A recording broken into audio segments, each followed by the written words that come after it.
Sa episode na ito, ihanda na ninyo ang inyong module, sagutang papel, at panulat. Kahit na mag-aral, tutok na sa DepEd or telearalan.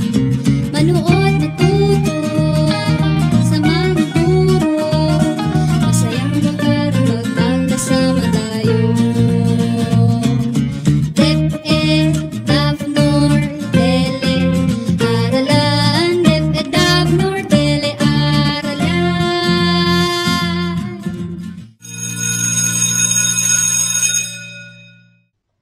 Filipino 7. Maligayang pagbabalik sa DepEd TV Telearalan para sa signaturang Filipino 7. Nung nakaraang episode, tayo ay naglakbay sa isa sa pinakamalaking isla sa Pilipinas na tinatawag nating Isla ng Panay. At syempre, sinamahan niyo ako na lakbayin at galugarin ang mga isla na kapalibot dito na tinatawag nating mga isla ng 7 makasalanan. Sa araw na ito, samahan niyo naman ako na galugarin ang mundo ng gramatika. At ang stopover natin para sa episode na ito ay ang mga pahayag sa paghahambing at kantasan ng pang-uri. Kaya naman, samahan niyo ang inyong lingkod na makinig, matuto at magsaya. Teacher Walter po ang inyong katuwang tungo sa pagkatuto sa Filipino 7.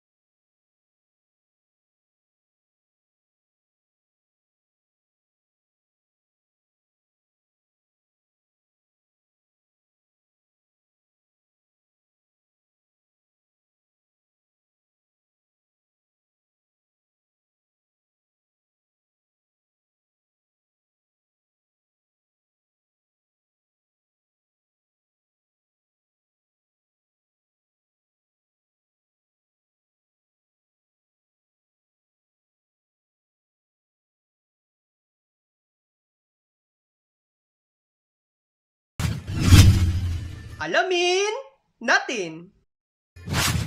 Mga bata, sigurado akong batid na ninyo ang iba't ibang antas ng wika ayon sa formalidad. Dahil kapit-bisig nga tayo nag-aral kung ano ang formal, lalawiganin, kolokyal at balbal na mga antas ng wika. Dahil dyan, handang-handa na kayo sa ating pag-usad tungo sa ikalawang stopover natin sa mundo ng gramatika. Dito sa mundo ng mga pahayag sa paghahambing at kantasan ng pang-uri. At dahil dyan, inaasahan ko na sa dulo ng episode natin sa araw na ito, nagagamit ng maayos ang mga pahayag sa paghahambing, higit at mas, di gaano, di gasino, at iba pa. Subukin natin.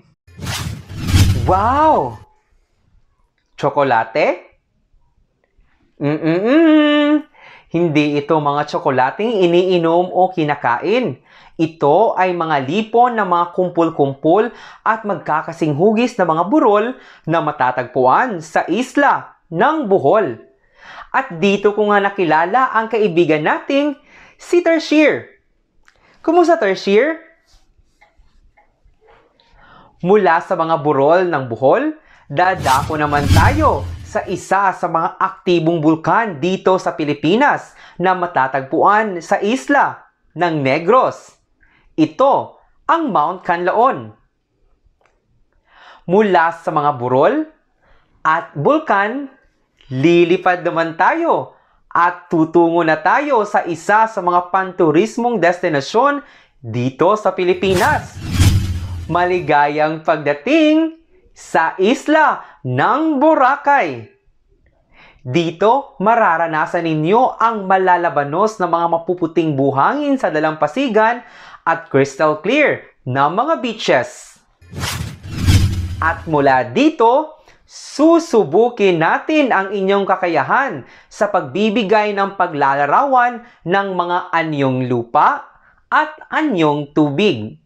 Simple lang ang inyong gagawin. May ibibigay ako sa inyong mga pangusap na may mga patlang.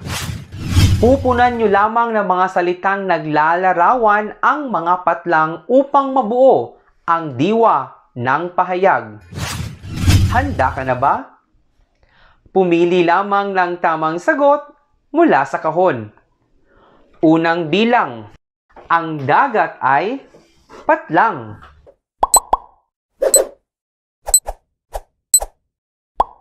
Tarsier, anong paglalarawan ba ang maibibigay natin para sa dagat? Magaling! Ang tamang sagot ay kulay asul. Ang dagat ay kulay asul. Ikalawang bilang. Ang buhay sa bukid ay patlang.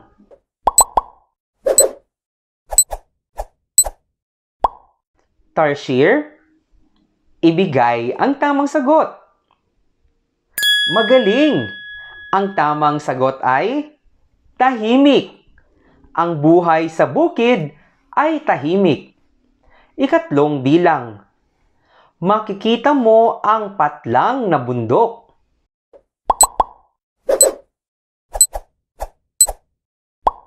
Tarsier, anong paglalarawan ba ang maaari mong ibigay para sa bundok? Tama! Ang wastong sagot ay matatarik. Makikita mo ang matatarik na bundok. Ikaapat na bilang. Ang bundok ay patlang.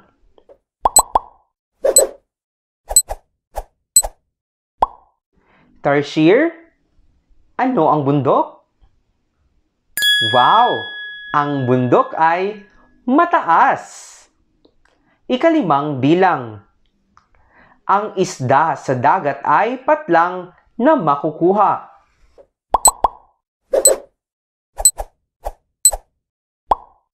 Tarsier, anong paglalarawan ba ang maaari mong ibigay sa mga isda sa dagat?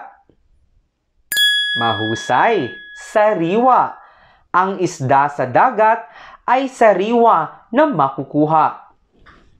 Maraming salamat, Tarsier! O ano mga bata, nakuha nyo rin ba ang mga wastong sagot? Mahusay! Aralin natin!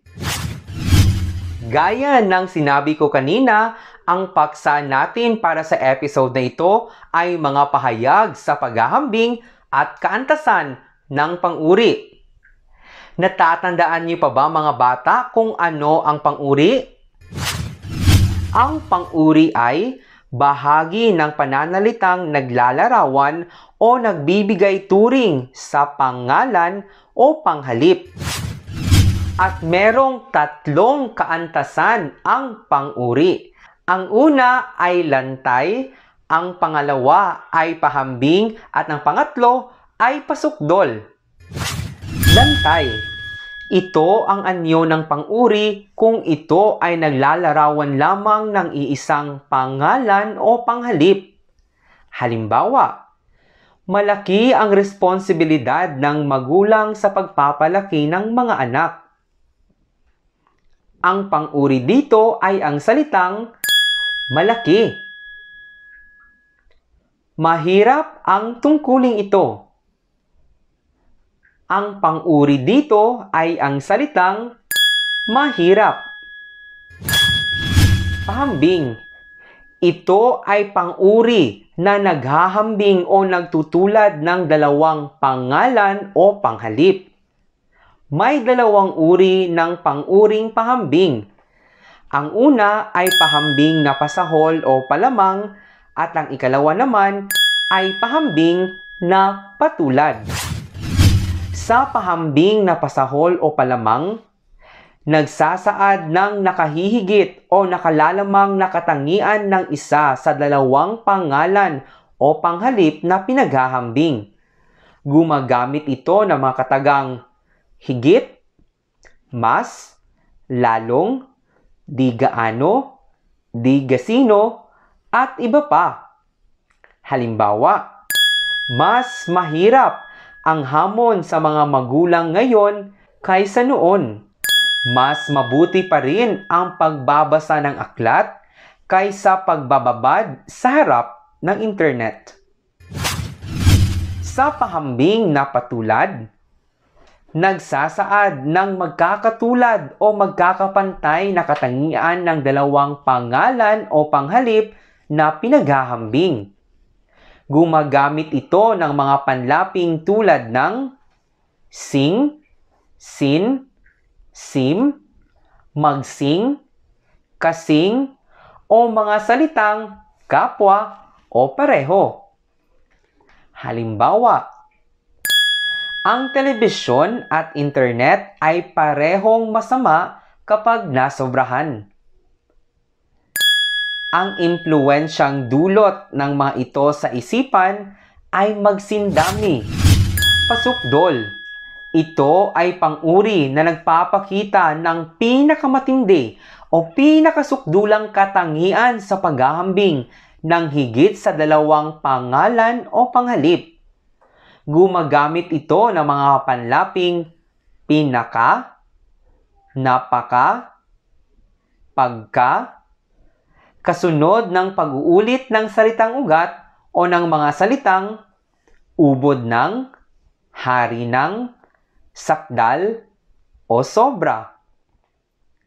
Halimbawa, ang pinakamalaking hamon para sa lahat ng magulang ay kung paano mapapalaki ng mabuti at may magandang asal ang mga anak sa panahong nagkalat ang masasamang impluwensya sa lipunan.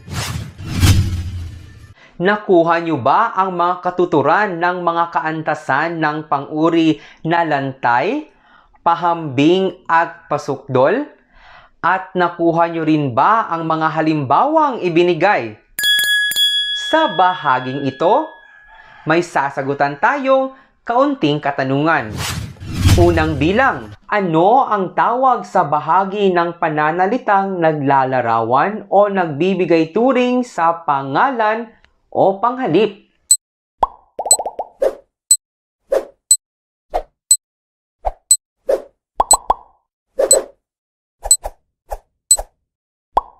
Ang tamang sagot ay pang-uri. Ikalawang bilang, ano-ano ang kaantasan ng pang-uri?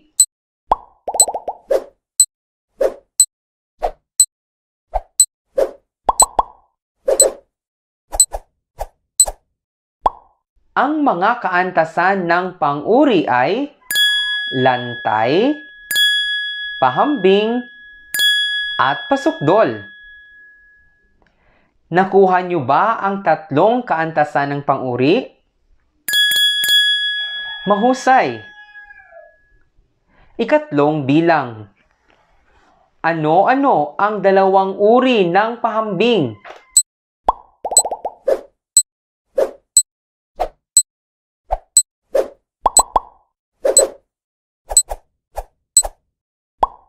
Ang dalawang uri ng pahambing ay pahambing na pasahol o palamang at pahambing na patulad. Batid niyo ba ang pagkakaiba nila? Dadako naman tayo sa ika-4 na bilang. Anong uri ng pang-uri ang nagpapakita ng pinakamatindi o pinakasukdulang katangian?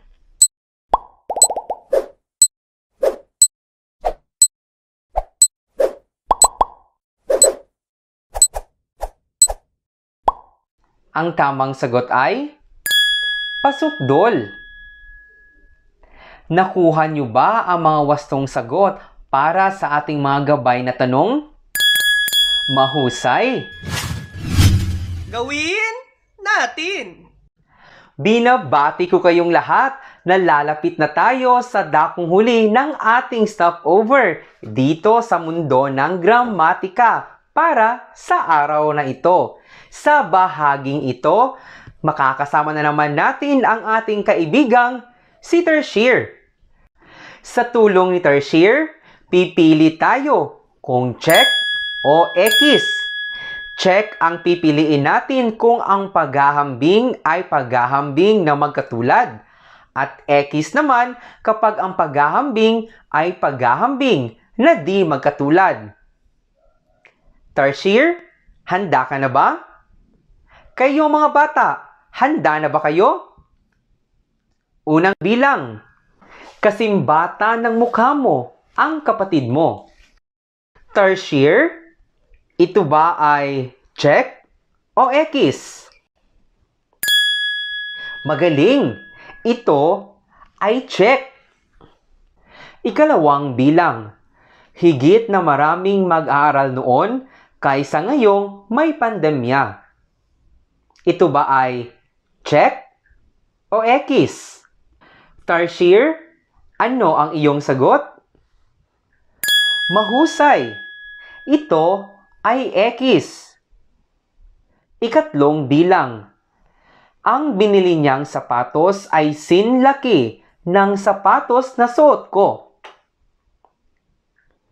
Tertiary, ito ba ay check o X?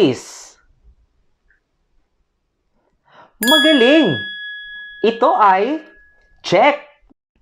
Ikaapat na bilang. Ang sinabi niya ay di gasinong narinig ng lahat.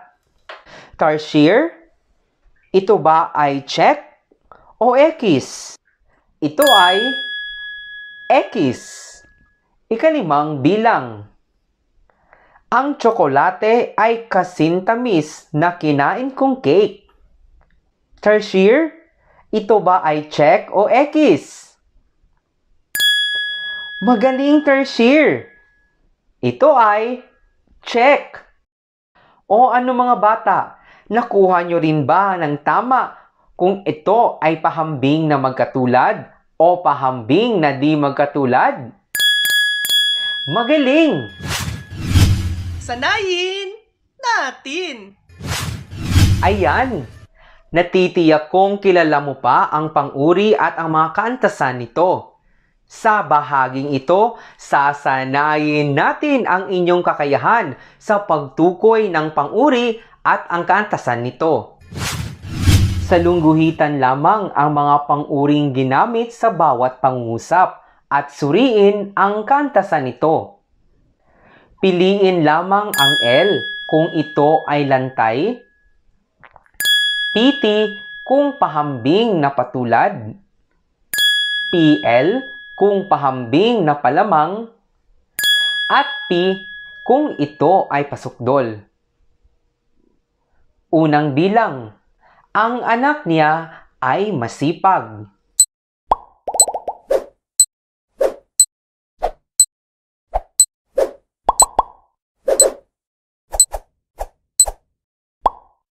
Anong salita ang ating pang-uri? Ang pang-uri ay ang salitang masipag. Tertiary, anong antas ng pang-uri ang masipag? Magaling, ang masipag ay lantay. Ikalawang bilang, pinakamatalino ang kapatid namin sa loob ng klase.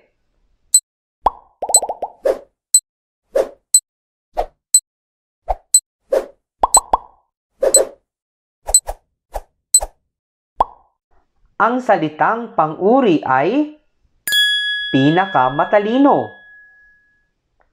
Tertiary, anong antas ng pang-uri ang salitang pinakamatalino? Magaling! Ito ay pasukdol.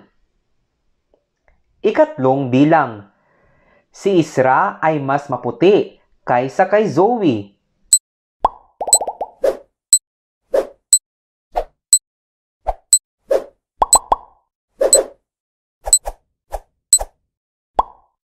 Ang salitang pang-uri ay mas maputi.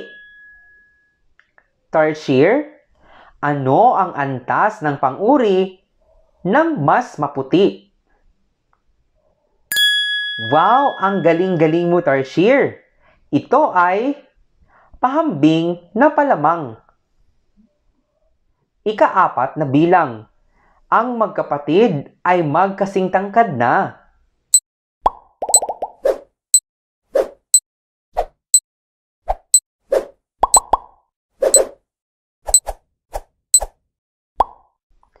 Ang salitang pang-uri dito ay ang salitang magkasing tangkad. Tarsier, ano ang antas ng pang-uri ng salitang magkasing tangkad? Mahusay! Ito ay pahambing na patulad. Ika-5 bilang. Sa lahat ng prutas na bili ni nanay, ang pakwan ang ubod ng tamis.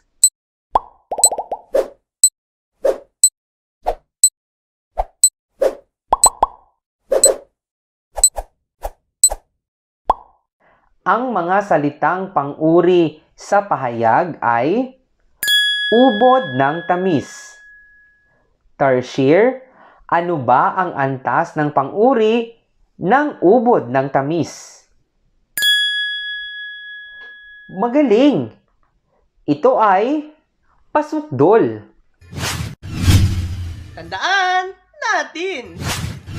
Binabati kita dahil napagtagumpayan mo ang unang 4 na mga gawain para sa episode na ito. Patunay lamang ito na lubos mong nauunawaan ang pang-uri at mga kaantasan nito.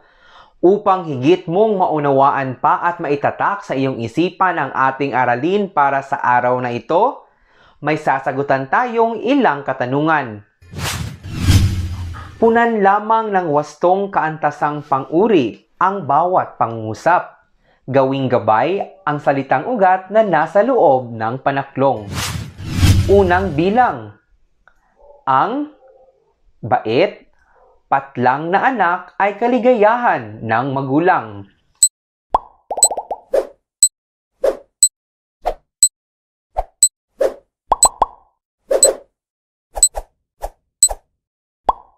Ang tamang antas ay lantay at ang wastong salita naman ay mabait. Ang mabait na anak ay kaligayahan ng magulang. Ikalawang bilang. Para sa akin, patlang, mahirap ang transportasyon noon kung ihahambing ito sa kasalukuyan.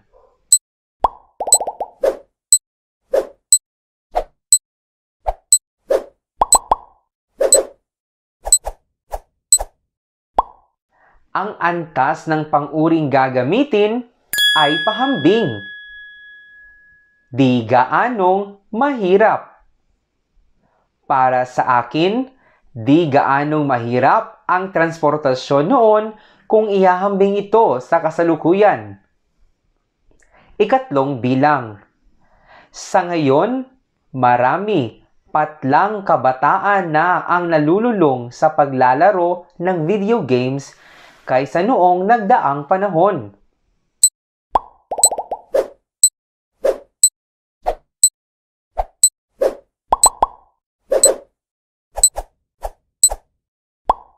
Ang antas ng pang-uri ay pahambing. Mas marami.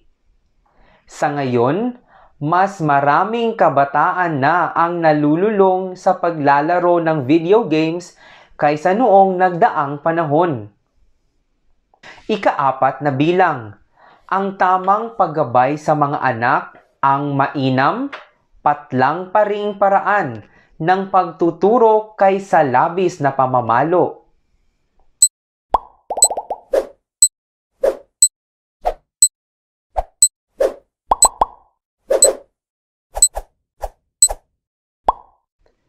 Ang antas ng pang-uri ay pasukdol. Pinaka mainam. Ang tamang paggabay sa mga anak ang pinakamainam pa ring paraan ng pagtuturo kaysa labis na pamamalo. Ika-5 bilang. Patlang buti sa mga anak kung palakihin silang may disiplina kaysa palakihin sila sa layaw.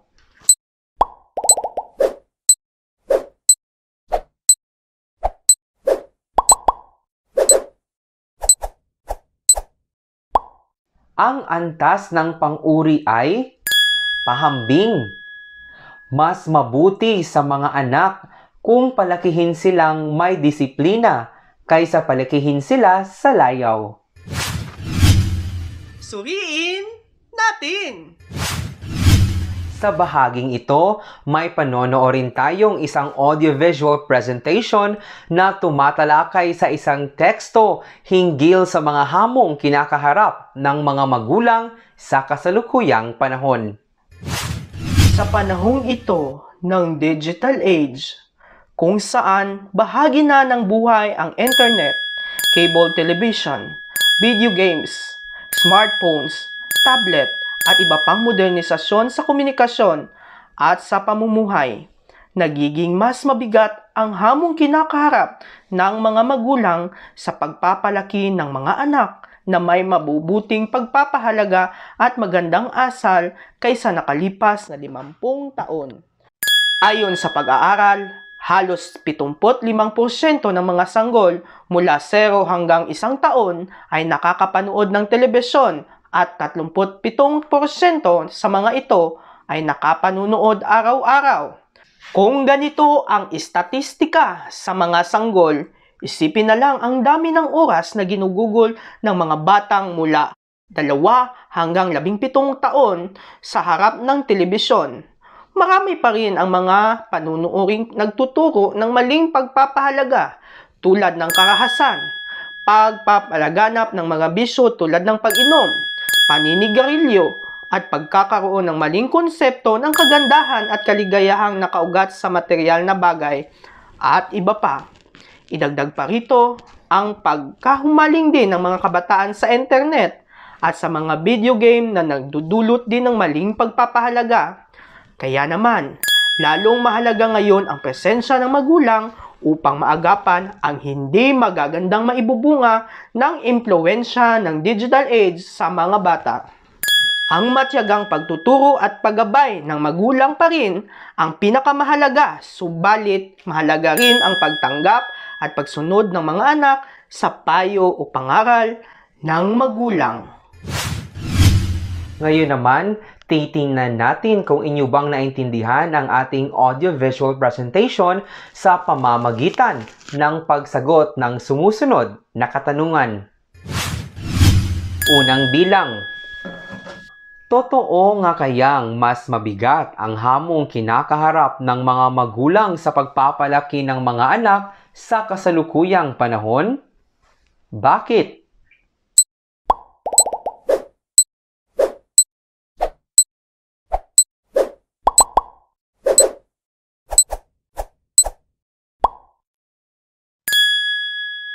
Kung ikaw ang magulang, ano ang gagawin mo upang mapalaki pa ring mabubuti ang iyong mga anak sa kabila ng mga bagay na nakaiimpluwensya sa kanilang isipan at pagpapahalaga?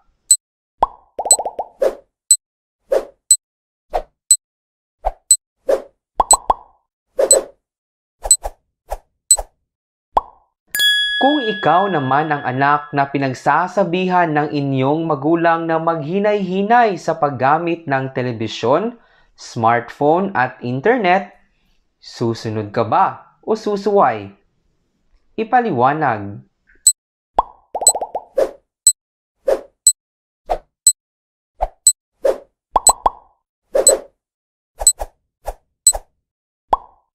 Ika-4 hanggang ika-5 bilang. Gumawa ng refleksyon tungkol sa tekstong binasa gamit ang mga pahayag sa paghahambing.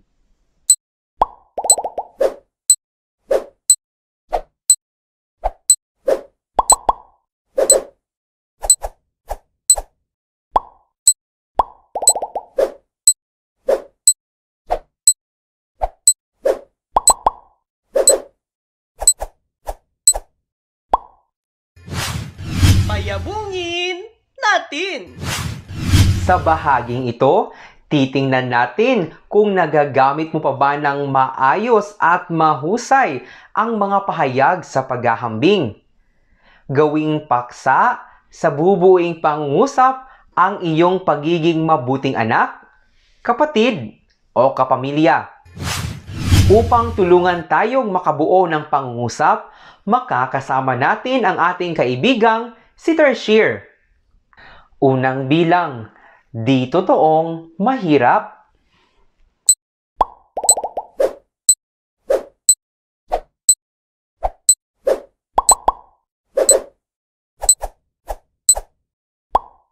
Tertier, maaari ka bang magbigay ng isang pangungusap na gumagamit ng di totoong mahirap? Kapag katuwang sina ate at kuya, di totoong mahirap ang paghuhugas ng pinggan. Ikalawang bilang, di gaanong masarap.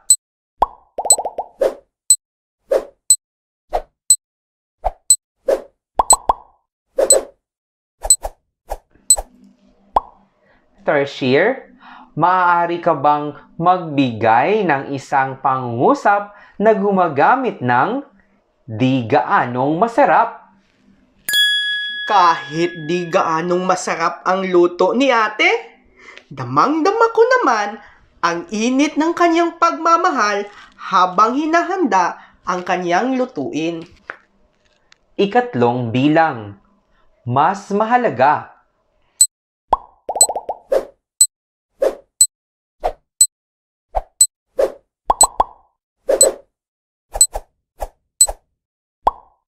Tertier, magbigay ka nga ng isang pangungusap na gumagamit ng mas mahalaga.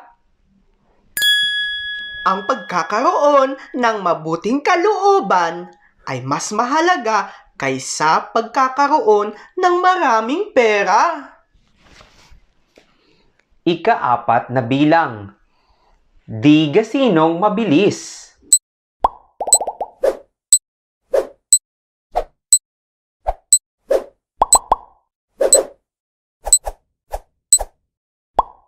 Tertier, sige nga, magbigay ka nga ng pangungusap na gumagamit ng di gasinong mabilis. Di gasinong mabilis ang pagpapatakbo ni Itay sa kanyang motor sa tuwing sinusundo niya ako dahil sinisigurado niyang ligtas kaming makakauwi sa aming bahay. Ikalimang bilang, mas mabigat.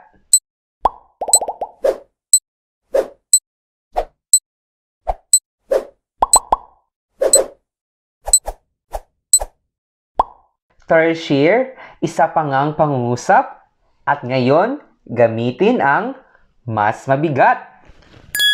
Mas mabigat na responsibilidad ang pagiging anak kaysa pagiging kasintahan. Maraming salamat, Tertier. Napakagaling mo at maaasahan ka talagang isang kaibigan. Pagnilayan natin.